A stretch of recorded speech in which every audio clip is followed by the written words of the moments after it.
Hoy hace una semana y media de la tragedia sucedida aquí en mi país, específicamente en el estado La Guaira, decidí abrir nuevamente mi micrófono.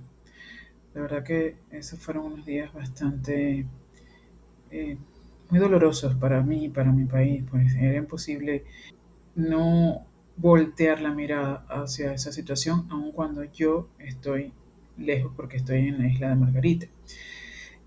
Sin embargo, ese día 24 recuerdo que eran a las 6 de la tarde, 6:05 específicamente, me llama mi esposo y me dice que acababa de temblar muy duro y más su voz se escuchaba con pánico todavía. Me contó cómo todo se movía, que se había caído el tanque de agua que estaba completamente lleno. Y bueno, y en ese momento que él me está contando, pues empiezo yo a sentir aquí en mi casa, pues cómo también empieza a temblar, pero por supuesto que no con la magnitud que él me estaba describiendo. Mientras él me decía, yo le digo, ay, aquí también está temblando. Mi esposo vive en Caracas, él estaba en un edificio en el piso 15, por supuesto que sintió todo muy fuerte. Y bueno, él cuelga, decide bajar y yo me pongo a buscar en las noticias pues lo del temblor y empiezo a buscar la magnitud del temblor y todo eso. Y cuando leo pues me doy cuenta que el temblor o el epicentro había sido en Yaracuy. Y mi hija en ese momento estaba en Yaracuy en un módulo de la Vinotinto, en una práctica, pues, concentrada con el equipo en una de sus prácticas. Por supuesto que enseguida escribí al que siempre está en contacto con los representantes y gracias a Dios me dijo que estaba todo bien, que ellos estaban en la práctica y que habían sentido el temblor, pero que no había pasado nada. Sin embargo, en ese momento yo no tenía ni idea de la magnitud de lo que eso iba a representar para mi país y de lo que iba a acontecer, ¿no?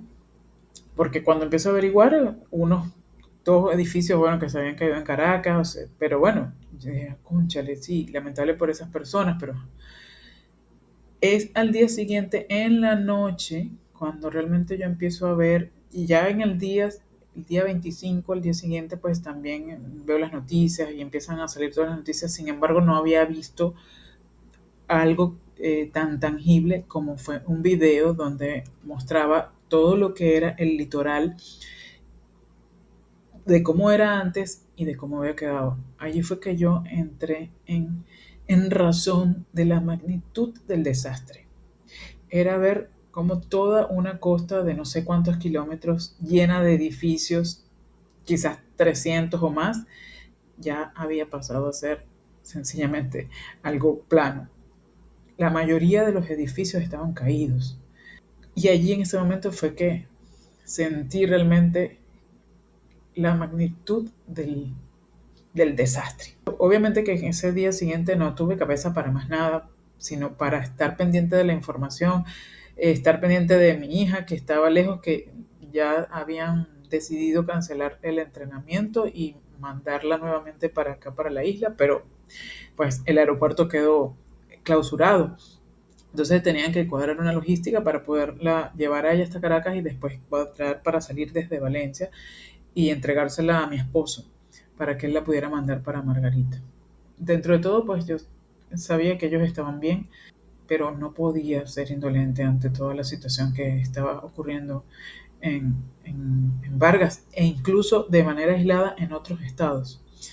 Pero la mayor gravedad de toda la situación fue en lo que era el estado Vargas, que ahora es La Guaira. Pasé 3 días solamente viendo noticias, pensando en cómo podía ser.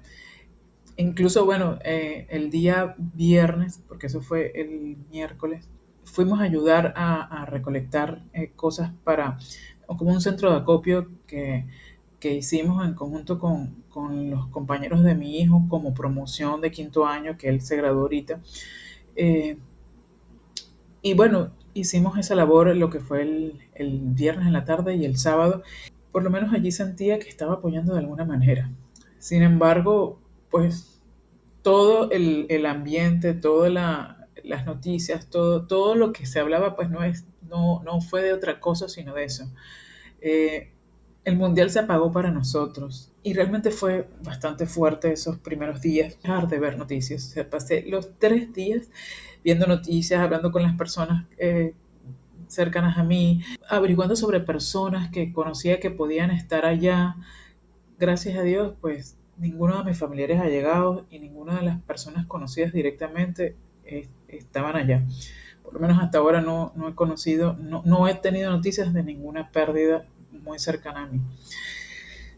Pero entonces uno siente culpa de estar viviendo uno su vida y de que tantas personas hayan quedado sin casa, sin familias, niños, personas que perdieron todo. ¿Cómo continuar? ¿Cómo avanzar? Sin embargo, por otro lado, también sentía, wow, esa actitud tan solidaria de todo el mundo que se abocó a ayudar desde el minuto uno de todo esto. Las personas empezaron a organizarse, empezaron a llegar las ayudas internacionales, los rescatistas internacionales, y de verdad que de eso debo estar totalmente agradecida, porque hemos sido el foco de la mirada de todo el mundo entero. Hemos recibido ayudas de cientos de personas, de miles de personas de los países, ayudas de todo tipo, muestras de solidaridad en el Mundial, los minutos de silencio, en otros partidos de otras ligas. Estamos contigo, Venezuela. Y en medio de todo este caos, pues ver todo ese movimiento es algo sumamente importante y que nutre el alma. Ver que todos aportaron un granito de arena para ayudar. Un país entero se volcó, olvidando todas sus diferencias, a hacer una sola cosa, ayudar. Personas que salieron a remover escombros sin preguntar a quién estaban buscando, madres preparando comidas para los rescatistas, jóvenes organizando centros de acopios, veterinarios atendiendo a los animalitos que podían ser rescatados, las personas compartiendo información para unir a la familia, la gente creando soluciones para poder ayudar en lo que fuera. Miles de manos haciendo pequeñas cosas que juntas se convirtieron en algo inmenso. Hay que tener en cuenta que fueron 2 terremotos, entre uno y otro 39 segundos, de magnitudes muy parecidas, uno 7.3, el otro 7.5, en donde el primero debilitó la estructura y el segundo las derrumbó. O sea, no creo que haya ningún país que, por muy desarrollado que esté, pues se prepare para esto. Y aun cuando sé que quizás nuestros gobernantes no son los más eficientes en este tipo de desastres, y no lo han sido durante muchos años, decido quedarme con esa versión del venezolano que surgió en segundos, en la ayuda, en la empatía, en cómo colaboro, en cómo me organizo, de qué manera puedo yo aportar algo para mitigar un poquito el desastre. Toda la ayuda internacional que se volcó a ayudarnos, todos esos rescatistas que vinieron a salvar las personas y a que viviéramos un pequeño milagro cada día. Y con eso decido quedarme, con agradecer a la vida por continuar aquí.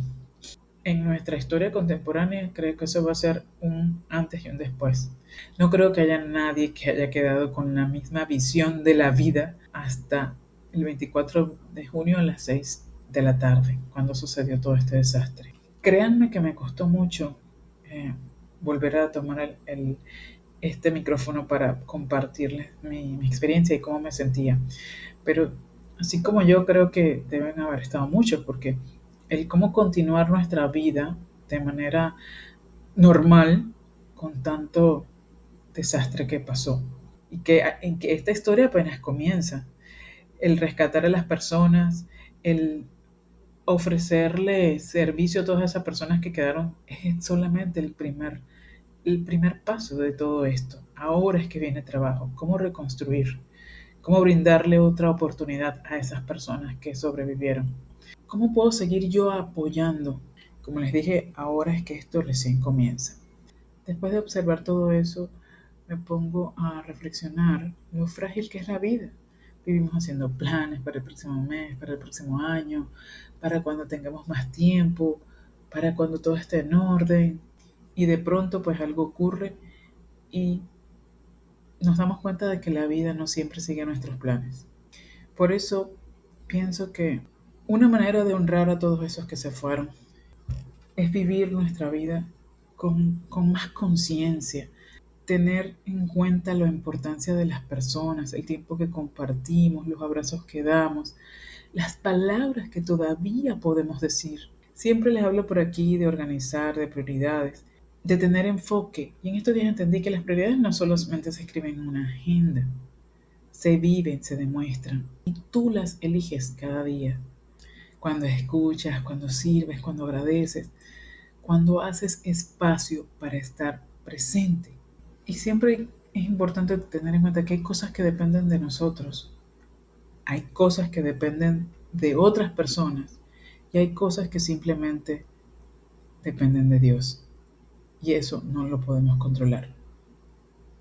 Pero lo que sí está de uno es ser más consciente, ser generosos, ser más humanos, ser agradecidos. Y con esa decisión, pues, convertirnos cada día en una versión mejor de nosotros mismos. Porque quizás esa es la única forma de honrar a quienes ya no están hoy. Y quizás esa es la enseñanza que viene a traernos toda esta tragedia. Y ya para finalizar este episodio, quiero dejarlos con un ejercicio que nos puede ayudar a retomar ese día a día y a dejar de lado esa culpa pues que podemos sentir por seguir en esta vida y continuar y pensar que esas otras personas no están y que ya no van a poder continuar. Después entendí que eso es el síndrome del sobreviviente, ¿no? Y que es normal en estas situaciones. Pero quedándonos allí, pues no vamos a solucionar nada. Por eso quiero dejarles este ejercicio, pero que lo voy a separar del episodio como tal. El ejercicio se los voy a dejar aparte, con el objetivo de que pueda disminuir esa sensación de culpa y nos permita continuar con nuestras acciones cada día, dando espacio a todavía ser empático con toda esta situación que pasamos, pero teniendo en cuenta que estamos vivos y tenemos que seguir. La vida continúa y la mejor manera de honrar a esas personas que ya no están es precisamente viviendo. Dejo este episodio por aquí y voy a inmediatamente pueden darle buscar la segunda parte de este episodio en donde les voy a dejar el ejercicio.